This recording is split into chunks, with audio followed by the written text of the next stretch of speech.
O convidado de hoje para o Cafezinho de Prosa é o professor Vinícius Carrilho. Ele é da Universidade Federal de Rondônia, amigão aqui da casa, gente do bem. Já conversamos aqui sobre qualquer assunto e hoje a gente vai começar com esse. Boa noite, professor Vinícius Carrilho. A gente roda a vinheta e você recebe aí Beatles e John Lennon. Cafezinho de Prosa. Oferecimento Supermercado Gonçalves. Barato todo dia. Léo, boa noite. Boa noite. Para quem precisa de um mundo melhor, para quem quer um mundo melhor, tá aqui, ó. Tá. O hino, né? É um hino. Acho que é uma música perfeita. É verdade. Em alguns momentos, pelo menos, tentar imaginar alguma coisa um pouco melhor para todos nós. Né? É verdade. Professor, vamos por esse aqui. Vamos começar por esse aqui. Começar por esse. Pela primeira vez, eu vi alguns senadores com um argumento que não ficou naquela pieguice do eu vou ao lado do eleitor, pro lado do eleitor, e não ficou na idiotice do vou reduzir porque é melhor reduzir. Alguém lá, ou alguns senadores, 11 senadores, inclusive um nosso senador aqui, o senador Assir Gugas, se posicionaram a favor do seguinte: o que é necessário é acabar ou diminuir ou trabalhar para conter a criminalidade. Não necessariamente a do adolescente ou da criança. De forma geral. Eu achei o discurso interessante. E eu queria lhe perguntar sobre a sua opinião, que, aliás, eu já meio que conheço. Já mais ou menos conhece. Já é mais ou menos essa. Né? Eu particularmente também sou contra a redução da maioridade penal. Porque hoje a gente pode falar em 16 anos, amanhã 14, depois 12, quer dizer, isso não vai resolver absolutamente nada, né? Eu imagino que nessa mesma linha do argumento também, que a gente tenha que fechar essa fábrica, né? Chamada criminalidade, chamada violência, chamada impunidade, enfim, com todas as suas adjacências, digamos assim, né? Não adianta ficar criando tipos penais ou aplicando para novos ou velhos sujeitos sociais, porque a gente vai apenas repetir ou dar continuidade a uma longa história, né, que acompanha toda essa tradição, digamos, de injustiça, de problemas sociais, e que na linha final tem como característica a violência em si. Né? Professor, eu vou me permitir fazer um comentário em cima dessa história aqui, porque eu acho que todo mundo tem que se posicionar sobre esse assunto, sobre esse tema. Eu acho que o Senado, na hora que ele rejeita, não quero falar a respeito do assunto, o projeto em si está errado, mas a discussão ela deve existir, deve continuar existindo. Eu acho que a sociedade precisa falar a respeito desse assunto. E não apenas no Senado, na Câmara, mas ela precisa falar a respeito desse assunto de uma forma geral, em casa, com todo mundo. Com certeza. Eu sou favorável a que não exista limite para a punição de crimes. Eu vou na linha do que se faz em alguns outros países, de forma até muito radical, muito dura, como por exemplo levar à prisão perpétua uma criança. É um negócio que me constrange muito. E levar uma criança não há caso de morte ainda, mas pode haver. Eu não chego a tanto, mas eu gostaria de que a punição existisse independente, pelo menos é esse o meu pensamento atual, independentemente da idade. Mas reconheço que nesse tipo caldeirão... Acho que a gente pode discutir o tipo de punição. Tá aí. Né? Essa ideia que nós temos de punição reduzida à prisão. Acho que esse... É reducionista. Exatamente. É esse limite que me parece que nós temos de ultrapassar. Então eu acho que nós estamos conversando mais ou menos na mesma linha. Sim, quer dizer, o não fazer nada é péssimo. A impunidade é uma desgraça. A impunidade me parece que pior ainda do que a própria criminalidade. Agora, nós podemos punir no sentido de educar, como ter atividades de educação, a própria inserção ao trabalho. Até a prisão mesmo, mas que não sejam naquele local, daquela forma como é feito. Ou naquela forma como é feito, enfim. Que a prisão possa retomar, digamos, a sua função principal, que é justamente de reeducar. Né? Nós temos a ideia de prisão apenas como punição. Eu me lembro daquela história que a gente tinha aqui há algum tempo atrás, De pegar o menino e botar de frente para a parede, que os psicólogos não querem nem ouvir falar disso, os educadores também não. Mas é o seguinte, botar de frente para a parede e dizer assim, você vai pensar um pouquinho a respeito daquele erro que você fez. Olha, isso nada mais é do que uma restrição da liberdade. Uma restrição da liberdade, com certeza. Restrição da liberdade também é impedir que o moleque tenha acesso ilimitado ao computador, ao cinema no final de semana, enfim, essas coisas todas. Mas eu acho que você precisa colocar limites. Eu acho. A educação, eu acho que é colocar, de certa maneira, alguns limites. Agora, esses limites, me parece, têm que ser melhor pensados, eles têm que ser racionalizados.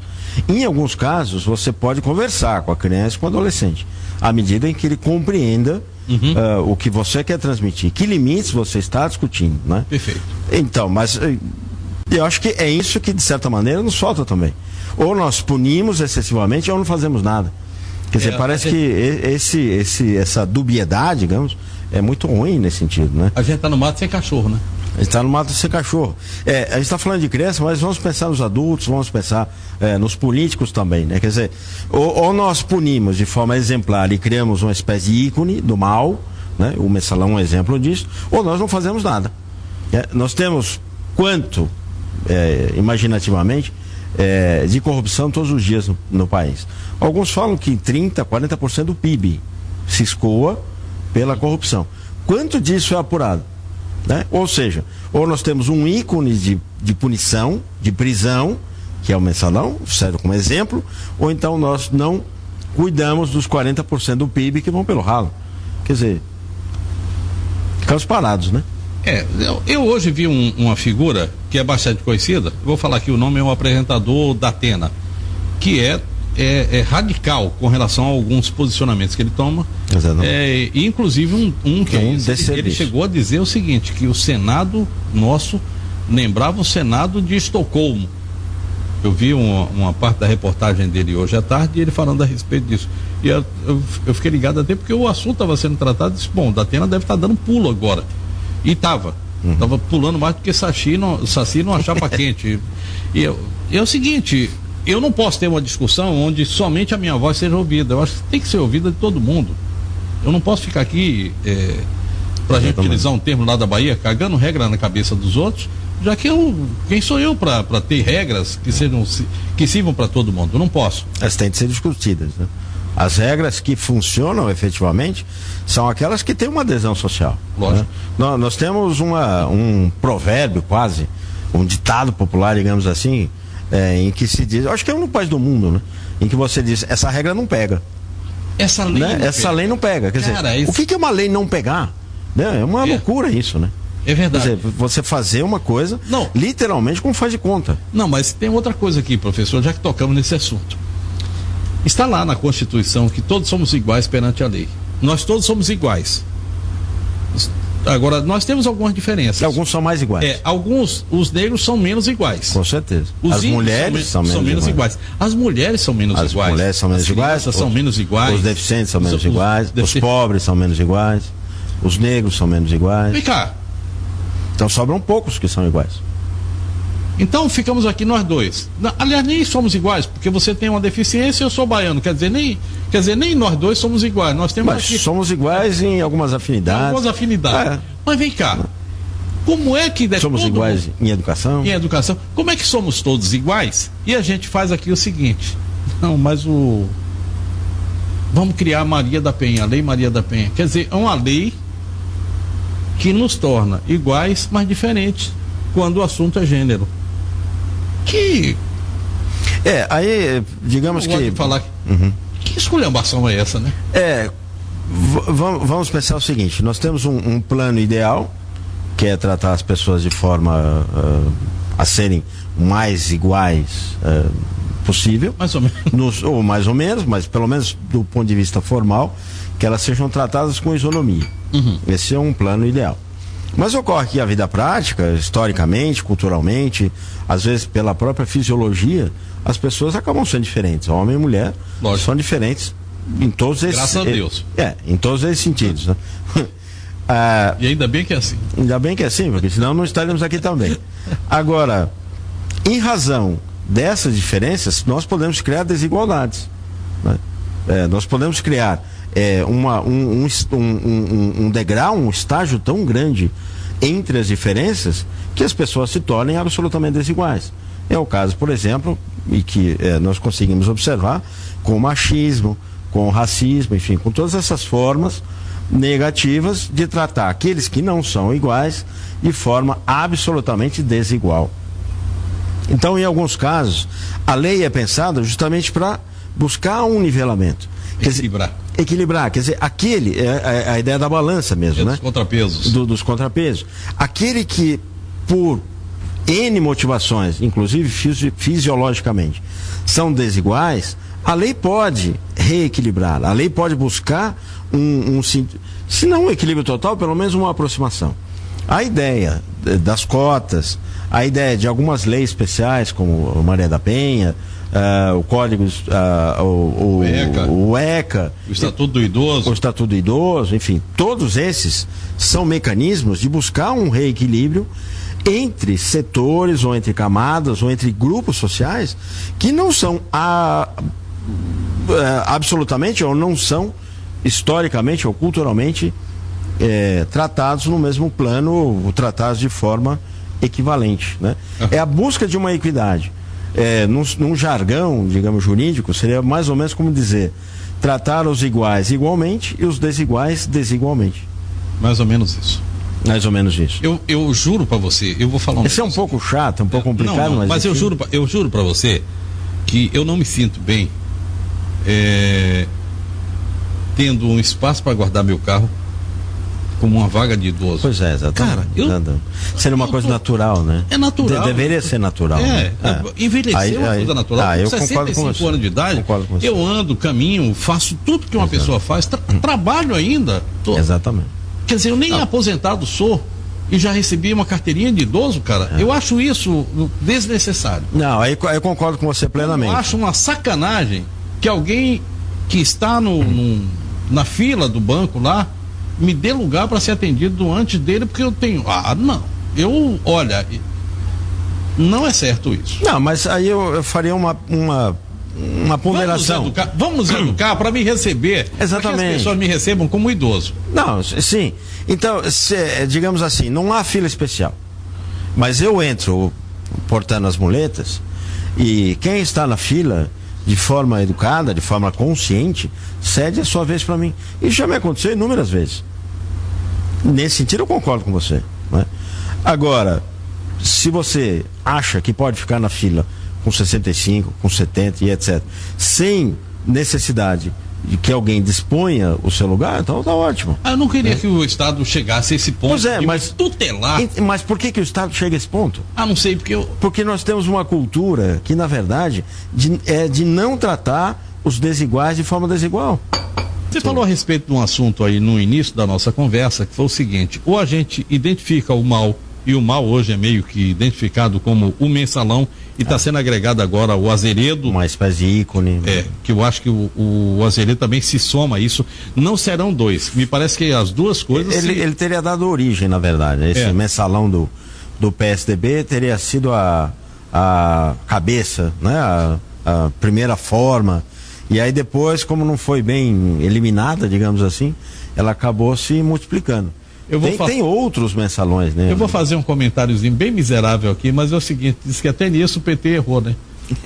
Copiou mal. Copiou mal. Copiou mal, infelizmente. Né? E aí terminou atrapalhando. O que você acha que vai dar nisso aí? Essa reunião aqui agora para os embargos infringentes, que é um negócio absolutamente detestável. Você acha que isso vai dar em redução de pena, comutação de pena? Enfim, o que você espera disso? Eu gostaria que não houvesse redução de pena, eu gostaria que não houvessem os embargos, mas de qualquer maneira, porque me parece que nós acabamos confundindo um pouco o direito de ampla defesa, né, com impunidade. Quer dizer, nós ficamos postergando sempre uma decisão final. Isso porque tratamos de poderes, porque tratamos de pessoas que são influentes. Eu não estou falando deste ou daquele partido, né? Uhum. Eu estou falando de pessoas. De forma geral. Eu gostaria que essa situação e as outras, né? O mensalão do PSDB, o mensalão do DEM, enfim. Ainda vem aí o Arruda. Vem, tem isso também. E se puxar, não, vem muito mais. Aí não termina. Não termina não. Não é? Agora, transformar em ícone, transformar em bandeira eleitoral, porque é 2014, enfim, eu acho que isso é muito ruim. Para a política de forma geral, né? Para o povo de maneira específica, porque você cria mais um elemento ideológico, você cria mais uma forma de tentar manipular, de tentar, enfim, passar para frente algo que deveria ser exterminado, né? Eu não sei como é que vai ser. Eu acho que a discussão esse ano vai ser quem foi que fez pior, né? Fui eu ou você? Quem foi que fez pior não é nem como foi no passado, de certa maneira.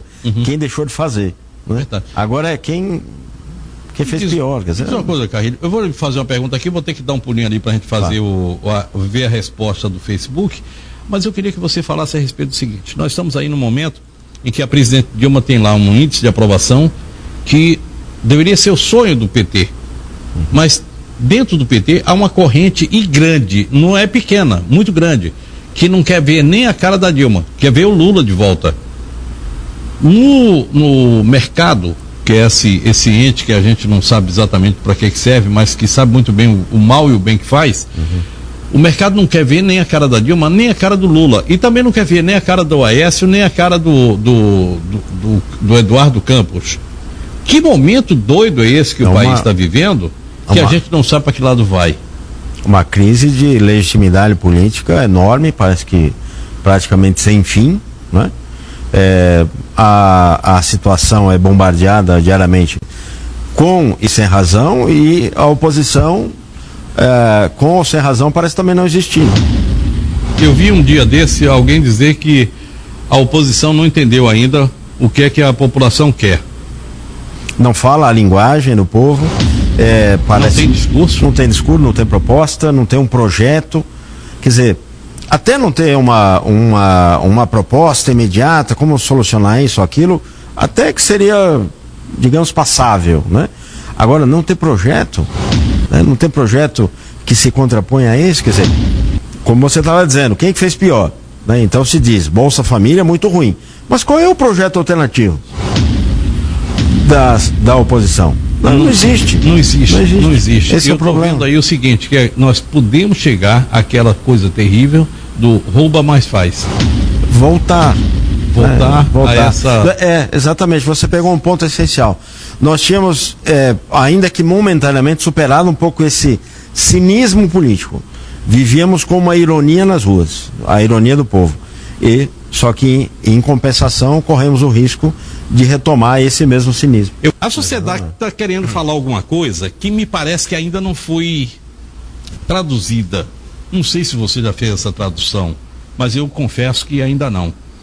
No dia 18 de junho, aniversário da minha mãe, estourou o Brasil por 20 centavos. Depois a gente viu que não era 20 centavos, era alguma coisa um pouco maior, e essa coisa um pouco maior foi tomando outros rumos, e tomaram duas vertentes. Uma, o Black Bloc, que agora tem um crime nas costas, um crime de morte nas costas. E pior, se fosse um policial, estava lá, mas foi da imprensa.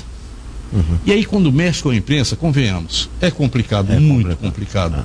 Santiago será o homem que os Black Blocs vão carregar, um cadáver que eles vão carregar nas costas pro resto da vida. Não por acaso eles pararam, sumiram já da praça. E aí, o que é que vai acontecer? O que eu me pergunto quase todos os dias é o que gerou esse movimento dos Black Blocs. Quer dizer, o que nós fazemos em relação a isso, enquanto país, enquanto Estado, né? Vamos criar novas leis. A lei antiterrorismo, a lei de associação criminosa. Quer dizer, vamos tratar esses dois que estão presos como ícones do mal, né? Vamos tomar como exemplos e vão ficar encarcerados 20 anos. Tá, só que vão aparecer outros, porque nós não fazemos a lição de casa, que é evitar, quer dizer, tratar a sociedade como deve, que é ter políticas públicas adequadas, a fim de que esses movimentos não sejam necessários. Obrigado, Vinícius. Eu encerro essa nossa conversa aqui hoje, tendo mais que nunca a certeza de que a impunidade é que gera todo esse sentimento que nós temos hoje de inconformismo. Concordo com você, plenamente. eu acho, né? Na hora que nós vemos ali a discussão que se faz num local, tá certo que é o foro ideal para aquilo, mas se discutir o que é formação de quadrilha, o que não é quadrilha, e a gente tá falando de mensalão, isso é uma síntese, é uma bofetada na cara de qualquer brasileiro sério, medianamente sério. Isso é um tapa na cara de nós todos.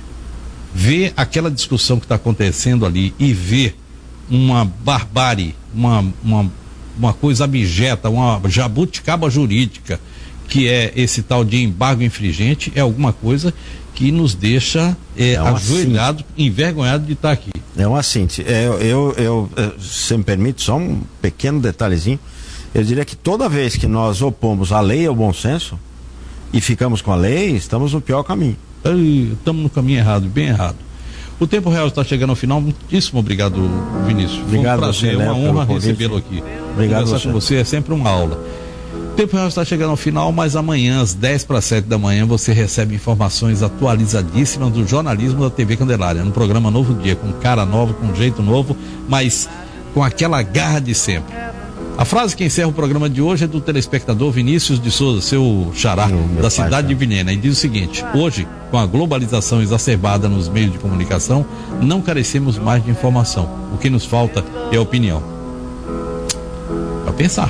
Boa noite, bom sono e bons sonhos. Fiquem com Deus. Amanhã a gente tem um encontro marcado aqui às 8:30 para mais Tempo Real. Tchau, tchau.